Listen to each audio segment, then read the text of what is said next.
Welcome to Back to the Father, a show about the journey of life focused on our final end, which is God Himself, our loving Father. And now, here's your host, Dave Palmer. Welcome, everybody. This week's Back to the Father program. It is a production of the Guadalupe Radio Network, and we are live on this Friday afternoon, 1 o'clock on YouTube and also the local Facebook pages. We still are not on the big Facebook page, but local ones like DFW and some of the other ones we are on, and so we thank you very much. I think we're also on X as well, and this is a very interactive program. We talk about something related to St. Thomas Aquinas or philosophy in general, and we ask you to not only watch and pay attention, but also communicate with us. If you're watching right now, we'd love to know where you are. And throughout the hour, send us your comments and your questions. And we'd love to make this very interactive. And very excited because we have the whole crew back together again. As you know, Cecil Anderson, of course, is a mainstay here on this program, and she's been with us from the very beginning. And so she is the ever-present and ever-willing student of Thomistic philosophy and all things philosophy. So, Cecil, welcome, and how are you doing? I am doing pretty well. Thanks for having me, as per usual. And she also does double duty because you'll see her jumping into the other room every now and then because she's running the board and keeping us on the air and all that. So thank you very much for that. And to her right, my left, in front of me is the prodigal son has returneth, William Kirkendall, who is a senior in high school. He's a homeschool student. He's very bright, and he has been part of the show for a long time. This year, life has gotten a little busy for him, so he comes when he's able. So he came this week, and so we're very delighted to have you with us, William. Thanks for coming back. Thank you for having me. So how do you decide, like on a week-to-week basis? Is it just like on slow weeks when you're able to do it, or is it the topic-driven, or what makes you decide whether you're going to come? It's kind of just random. I try to just pick 2 Fridays in the months that I can, and I just come. I don't know what the topic is. I just say, on Monday I'll come on Friday and I'll see what the topic is.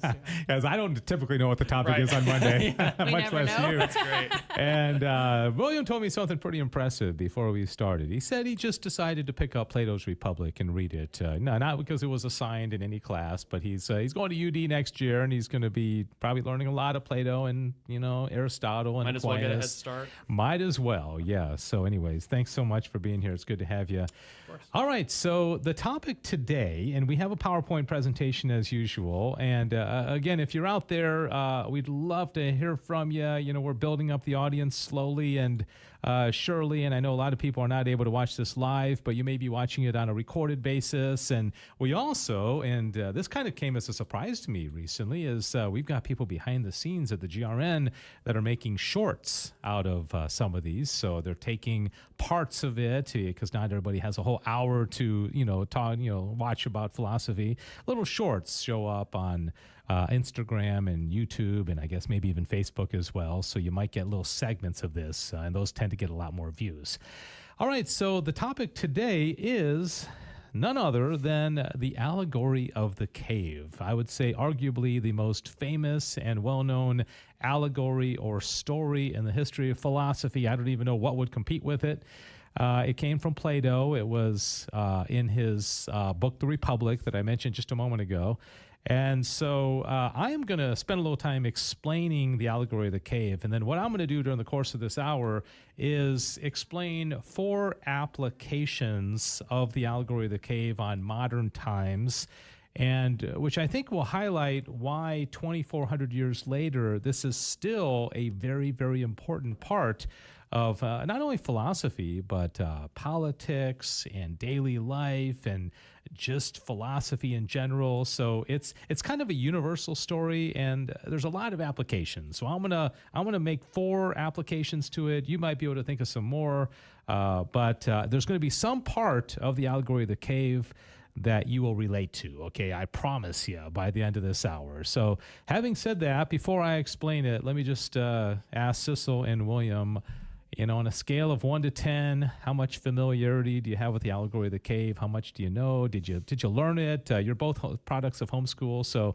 chances of your learning it are much higher than your typical maybe public school student. So, William, you've studied it a little bit? Yeah, a little bit. I mean, if I was going to put it on a scale of 1 to 10, I'd actually have to say a 5, because although I've studied it, it's the reason I say 5 because it's a little bit, for me, it was a little difficult to comprehend what it was, how it applies to politics, because I know it applies to politics, and I find it very interesting, and I'm glad you're going over it, but I don't exactly know how it applies to those kinds of things.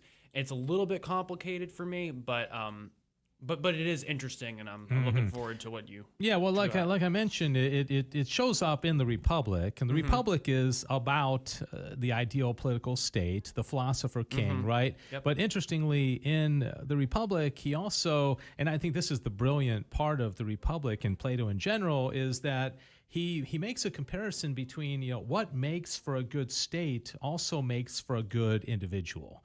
Okay, so if you're ordered, if you're personally ordered, for example, and the state is ordered, and if you're moral and you live virtuously, so there's a parallel that's made in the Republic in general, and so anyway, so we'll see. None of my 4 specifically hit on politics, but I think maybe that'll be your job. By the end of the hour, you have to relate this to politics, and so all right. So William's a solid 5. Sissel, how about you?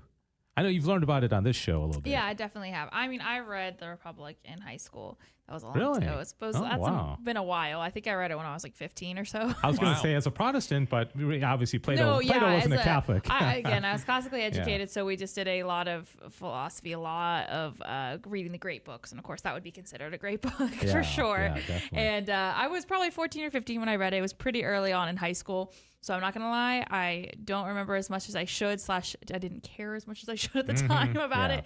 I do remember reading the Allegory because that was the main takeaway from it, because I did it with a study guide, and that was like the main discussion point about the book. So I'd say maybe I have a 6. Okay, you just had slightly I knew that was coming. Since we're not going to have trivia today, Sissel had to be William in something, okay? And I think William wants to raise his to a 7, okay? Maybe by the end of the show. So, all right. So I think we have, if you can put the little Allegory of the Cave up on the screen, I am going to explain it as best as I can, and then we'll go into some of these applications. And again, if you're out there and you want to tell us, from a scale of 1 to 10, how much do you know about the Allegory of the Cave? We'd appreciate that very much. So, okay, in the Allegory of the Cave, obviously it takes place inside of a cave, as you can see. And if I direct your attention to the far left, you see that there are a line of men who are chained down and sitting, and you see the chains behind them. They're chained to a wooden bar behind them, and they're being forced to look at a wall. And on the wall are the projection of shadows. And this is, as you can see, there's a big wall behind them, and so this is their whole world. Okay, this is all they have, and they are looking at shadows. Okay, and that's everything. They're not allowed to leave, and so they're forced to just sit there and look at these shadows. And then behind the wall, you see these 3 people dressed in purple that are holding, these are like, we call them the puppet masters. Okay, so they're holding these sticks that have objects, and then behind them is a fire. And so the fire and the objects are imposing the shadows on the wall, okay? But these aren't real things, okay? So the shadows that the people are forced to look at are not reality to Plato. These are only shadows of reality. They're not being given the real thing, okay? But that's all they have. So they're being fooled into its trickery, okay? And so, but they don't realize it because they know nothing else. Now, the next part of the Allegory of the Cave is that one of these guys breaks from his chains and escapes. And you see him on the right-hand side here. So he breaks from his chains, he goes around the wall, and he sees the puppet masters, he sees the fire, And all of a sudden, he is going into a state of enlightenment because he now realizes that he has been lied to, that the shadows are only shadows and there's a reality outside the shadows. So then, furthermore, he leaves the cave altogether, shown on this right side of the screen, and he goes out into where the sun is shining. Now, the sun represents the ultimate, form, the ultimate, what we would call God. And so he's blinded when he goes out there, and he's covering his eyes because all of a sudden, for the first time in his life, he sees reality, and he sees real things, and he sees trees, and he sees water and the beach and clouds, and he's being exposed to reality for the first time. Okay, and it's blinding to him. But he has reached the state of enlightenment, right? So the next thing, and the final part of the allegory of the cave, is that he decides, I want to go back in. I want to go to those guys who are chained, and I want to tell them that they're only seeing shadows. Do you remember what happens when he does that? I actually don't remember. No. Okay, so he goes to the guys in the chained, and he says, basically, I've been enlightened. Okay, you're only seeing shadows. And they get very mad at him, and they don't want to know what he says. They make fun of him, they mock him, they say you're crazy, and they prefer the shadows. Okay, in fact, they go so far as to threaten to kill him. Okay, so again, this is an analogy that we can really relate to, because in a moment I'll talk about the fact that oftentimes when we come to know the truth, especially from a religious standpoint, and we want to go back to people who are in darkness and teach them the truth, they don't always accept it. They don't always want to know it, okay? And so that's one of the interesting, I think, parallels with the allegory of the cave. Plato also, I think, was showing this as an example of what happened to his friend and teacher Socrates, because Socrates was very enlightened, and what happened to him at the end of his life, he was, put to death, corrupting the youth, challenging the status quo. And so I think the allegory of the cave is also could be symbolic of the life of Socrates, because he ended up being killed by the very people who he was trying to enlighten. Okay, so that makes sense. That's the allegory in the cave in a nutshell. Does that make sense? Okay, it does. Yeah. Okay, so you can see like I said, I'm going to give 4 applications. And if you're out there watching and you want to comment on this or let us know what you think, you're very welcome to do that. And then you guys can comment as well. So, all right. So before we go into my first one, any thoughts, any comments? Does that kind of bring back some memories of what you learned in high school, Sissel? And this is just one little part of the Republic. I mean, this is just, I think it might be 2 or 3 pages of the Republic's, significantly heftier. Yeah. So, all right. So the first application is kind of on the philosophical basis. And you see I have number 1 here, and Plato is on the left. And the first application is what Plato is most famous for, and this is his famous realm of forms, okay? And I won't go into a lot of detail on this, because I could do a whole, 2-hour show on the Plato's realm of forms and how it influenced subsequent philosophers. But basically, the shadows in the cave represent physical sensations. Well, what we are able to see and perceive with our senses, like the squirrel. The one individual squirrel is a shadow, okay, to Plato. And above that, you see the realm of forms. Now, that's just some depiction, where in the realm of forms are the ideal state of everything, the ideal of squirrelness and dogness and humanness and roundness and redness. Okay, so Plato believed that what we experience in the real world is but shadows. Okay, so we're not getting the whole picture, where the reality of things is in another realm.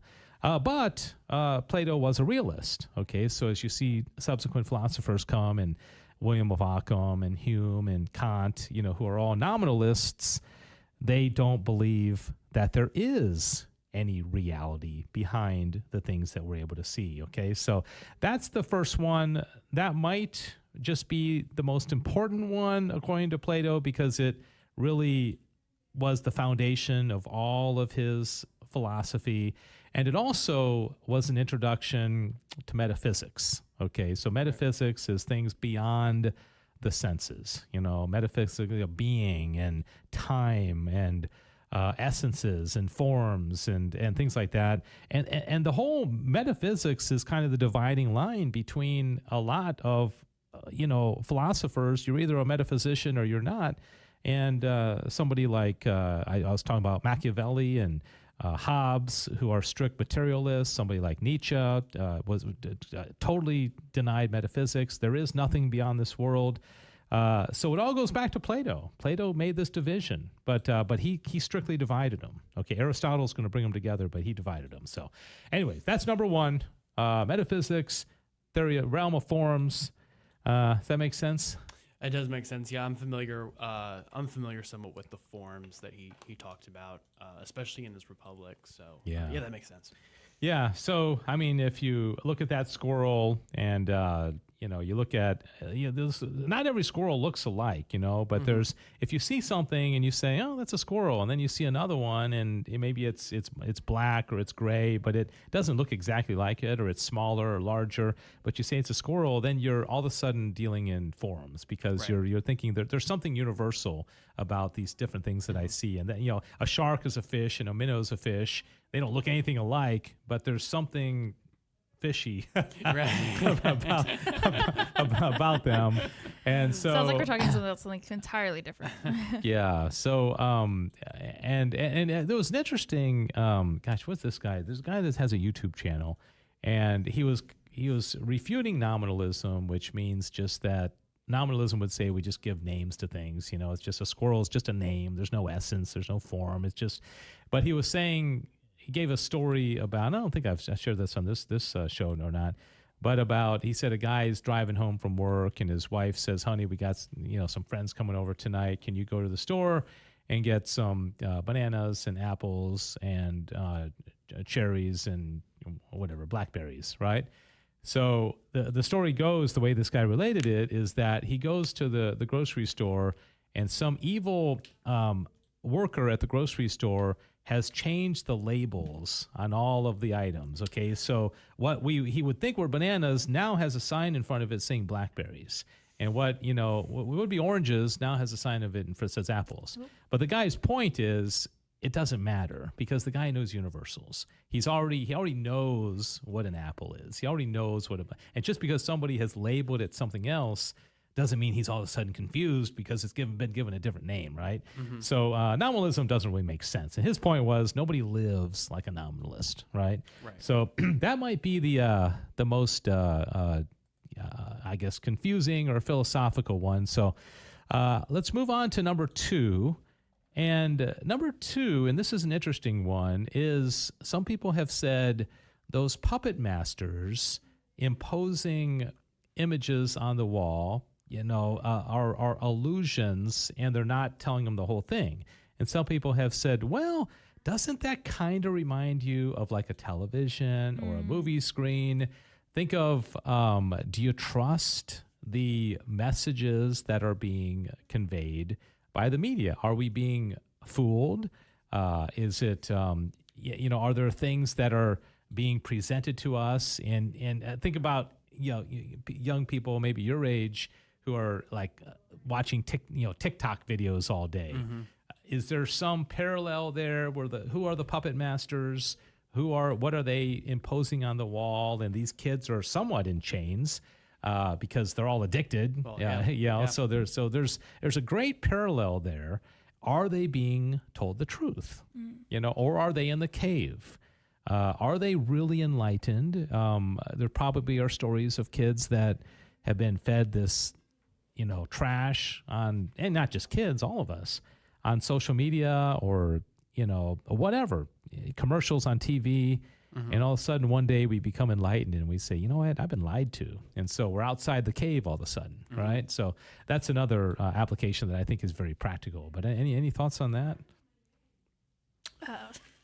No, not specifically. I mean, that's an interesting, I never really thought of that in the sense of relating it to the forms, but that's interesting. Yeah. Yeah, and I was watching actually listening to a video earlier today about fascism, and people like Mussolini and Hitler, the fascism is kind of defined as it's nationalism. It's where the state is everything. Okay, like so the entire like mission of nationalism and fascism is to paint the state in the most positive way possible. And you do that. I think Hitler, one of them, said, if you tell a lie enough times, it becomes the truth. Maybe you've heard that. And so it's just like if you keep lying to people and you keep feeding them nonsense, and it's groupthink. Okay, if people are in a group and they're all being told the same thing over and over and over again, you begin to believe it's true. And so why did so many people fall into Nazi propaganda? Because they were being fed illusions, and they were, they were chained, and they were looking at the wall, and things were being imposed on them, and they thought that was the truth, just like the guys in the cave. Right. So that's another way that the cave could be applicable, and something that would be very relatable to our lives today. Okay. The third one is, as I mentioned before, that oftentimes, and I think this happens a lot of times when people, let's say, listen to Catholic radio, or they go on a retreat, or somehow God kind of slaps them upside the head, and all of a sudden they're enlightened about truth that they didn't know before. And all of a sudden, the next thing they want to do is go tell people about it. Okay, this was my experience back in like the late 90s when I was first exposed to the Catholic faith, and it was very, I was so excited to learn, and all I wanted to do was go back to my family and tell them all. And I really, I ticked off a lot of them, to be honest with you, and I got into a lot of problems because my enthusiasm and my enlightenment, when I went back, they weren't ready for it, just like those people in the cave. And so it can be a real turnoff. And I think there's probably a lot of people. I mean, can y'all relate to that at all? I mean, oh, for sure. Yeah. I mean, I converted from Protestantism to Catholicism, so I definitely had a chip on my shoulder when I first converted, and I think so did many people in my family. It's pretty easy to do that, I think. Not recognizing it. Yeah, no, and I think it's there's a lesson there, because you gotta be careful, because people are still chained, and I hear this it's or like even dealing with, say, somebody who's addicted to something, or somebody who has same-sex attraction and all that, and if you just come straight with them and say this is the truth and you need to change, and this is the teachings of the church, it doesn't always work that way, because they're chained and they don't want to hear it. Just like the people in the cave, they didn't want to hear it, and so they ended up ridiculing the guy who had been enlightened. And so, anyways, this is a real life kind of situation, and again, I think this is why the cave is very applicable. The fourth one I'll mention is this movie, The Matrix, that came out in 1999. And it just came to my attention recently that this movie is based on the allegory of the cave. And so I've got a couple of descriptions here. It says, in the first installment of the Matrix film series, starring Keanu Reeves and Lawrence Fishburne, it depicts a dystopian future in which humanity is unknowingly trapped inside the Matrix. Okay, so switch Matrix and cave, okay? A simulated reality that intelligent machines have created to distract humans. All right, so I've often thought, like, how much of the media is there to distract us? I think about like Sunday and the Super Bowl, and how many people like get totally obsessed with sports. And sports, even though it's fun and all that, in the end, it's meaningless. I mean, I don't mean to say it's meaningless. I mean, to the individual people playing, it's very important and all that, but it's not going to matter. Nobody remembers who won the Super Bowl 10 years ago, or I mean, it comes and goes. It's very ephemeral. But it gets people all wrapped up, and you figure, what are they not paying attention to when they got so much attention on sports, Right. So I don't know. I sometimes think whether or not there's just one big, distraction, just Do you remember that time there was, they talk about, now this is where politics comes in, is that you've probably heard that like when a politician, like a president or something, knows like some really bad news is about to come, or the economy is about to tank, or a bad report is coming out, sometimes there'll be something in the news. Remember when those balloons were Yes. and I remember like everybody got all fascinated with these balloons up in the sky for like a week, right? And then the next week, nobody cared about it. Yeah. But somebody was saying, well, isn't that interesting? Because that coincided with, and I don't remember what the news was, like some really bad news from the Biden administration that came out. But nobody was focused on that because everybody was focused on those stupid balloons, you know? Yeah. But I think they do that. I mean, they put stuff out there to distract us. Wow, nothing to see here, and then a week later we forget the thing that distracted us, and the other thing is old news, and so I think there's some of that going on. Yeah, for sure. And again, that's the cave. Okay, then the next page, this is another little summary of the Matrix. When a beautiful stranger leads computer hacker Neo to a forbidding underworld cave, he discovers the shocking truth: the life he knows is the elaborate deception of an evil cyber intelligence. Okay, there you go. Thomas Anderson is a man living two lives. By day, he is an average computer programmer, and by night, a hacker known as Neo. Neo has always questioned his reality, but the truth is far beyond his imagination. Neo finds himself targeted by the police when he is contacted by Morpheus, a legendary computer hacker branded a terrorist by the government.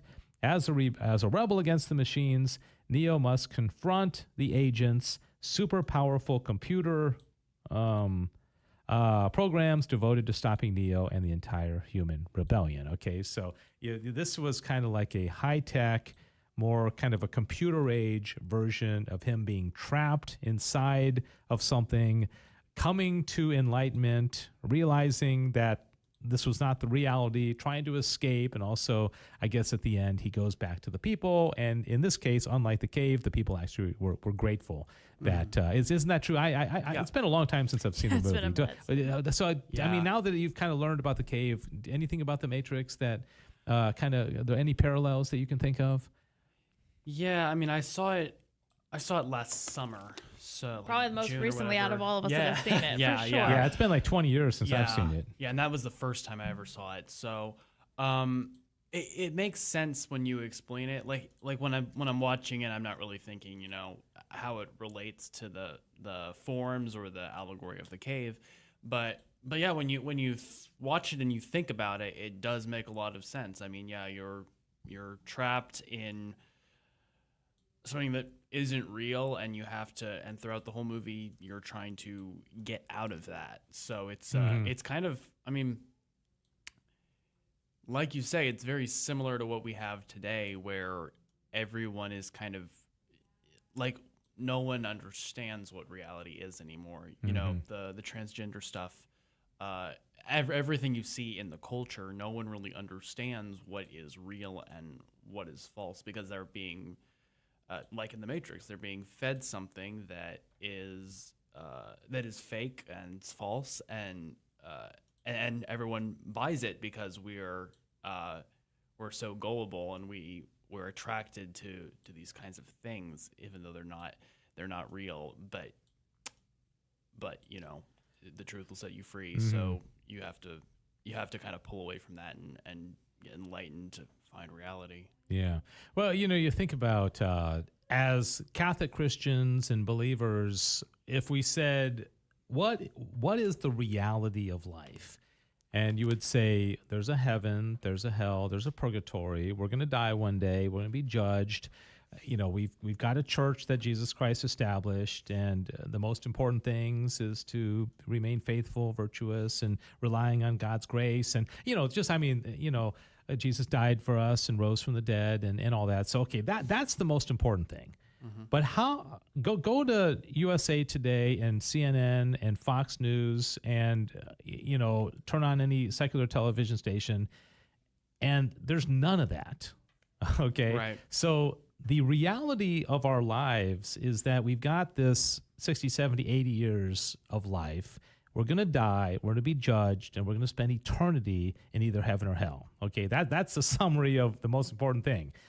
Everything else in the end is a distraction, right? Yeah. And if everything else, including whether the 49ers or the Chiefs win on Saturday, it doesn't matter, okay? It doesn't make a hill of beans, but there are half of this country is obsessed about that. Yeah. And that's being projected onto the wall, and it's making a lot of people really, really focused on that, but it doesn't matter. It's just an absolute distraction. And so I think that's probably the most applicable part of the allegory of the cave from a religious standpoint, is that we're being distracted on things being projected onto a wall that don't matter. And most people in this world are spending 90% of their time focusing on complete nonsense. That makes sense. You know? So anyways, and have a nice day. But the good thing is, I mean, from a Catholic radio standpoint, is we don't do that in Catholic radio. We focus on the most important things imaginable, right? Yep. So that's what I think we can take away from the allegory of the cave. And one other thing that we've started doing, William, you don't know about this, is that we don't necessarily go an hour on this.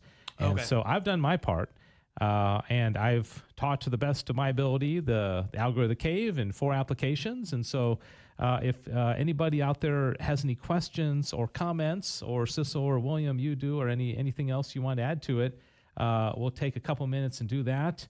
And otherwise, we're gonna close up shop and call it a wrap. I don't know. I don't see that. No, nobody has commented. No, I don't think so. I think we're gonna have to get popular in the shorts again. I'll have to take the snippet of you explaining what the allegory of the cave and how it applies. I think would be. Yeah. That was a little bit long to be a short, isn't it? No, they can edit it. Really? They can edit it to oblivion. If they and I think you and I talked about this. You know that AI does this now.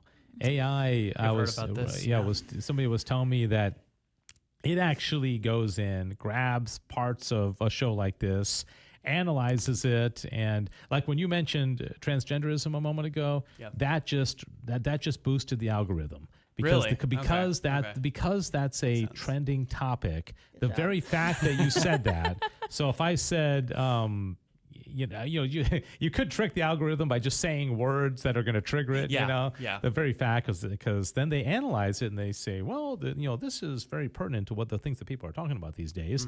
And so we have one that kind of went mini viral, where I was talking about the roots of the French Revolution, and I talk about Voltaire and Rousseau and all that. But then in the second part of the short, I talked about how modern day issues like transgenderism and the LGBT issues, have philosophical roots.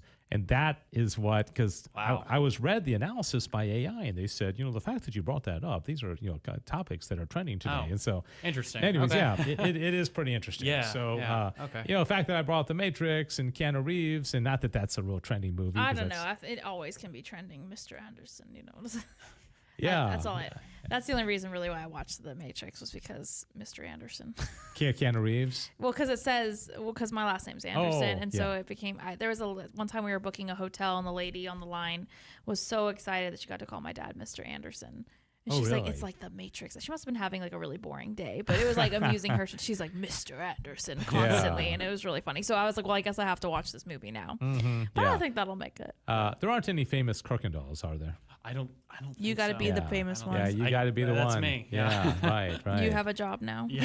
Like there aren't any Saint Sissels. There's Saint Cecilia, but there aren't any Saint Sissels. So she's got to be the one. That's true. Yep. All right. Well, I think we are going to go ahead and wrap it up. This has been the Back to the Father, and don't forget that Lent begins in 5 days: Saturday, Sunday, Monday, Tuesday, Wednesday. Yeah, this Wednesday. It's also happens to be Valentine's Day, and it's Lent. More importantly, Ash Wednesday. And so I hope your Lent gets off to a good start. Next Friday, we'll probably do something Lent related. Yeah. And then I was telling William before we started that